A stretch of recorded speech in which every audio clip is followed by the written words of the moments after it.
با درود فراوان ما هر روز یک روز بر تاریخ همراهی یاران مقاوم ما در مقابل مقر سازمان ملل برای پشتیبانی از جنبش زن، زندگی، آزادی را روز شمار کرده و اعلام می کنیم.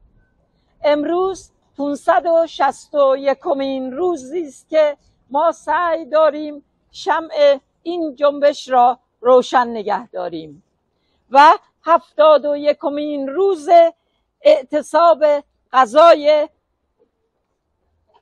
دکتر حسن نایب هاشم در راستای پشتیبانی از سه‌شنبه‌های سیاه و کمک خواست تهیه مقدمات برگزاری رفراندوم در جهت برکناری جمهوری اسلامی. اطلاع دارید که چند زندانی سیاسی الان در اعتصاب غذا هستند به خاطر مسائل مختلف و توماج حمایت کرده از اعتصاب غذای امیر نصر آزادانی و متاسفانه او رو و دیگر زندانیان رو مورد ضرب و شتم قرار دادن. امیدواریم که هر چه زودتر تمام زندانیان سیاسی به شمول عزیزانی که در اعتصاب غذا هستند و به شمول توماج و توماج‌ها آزاد بشن. زن زندگی آزادی. زن زندگی آزادی.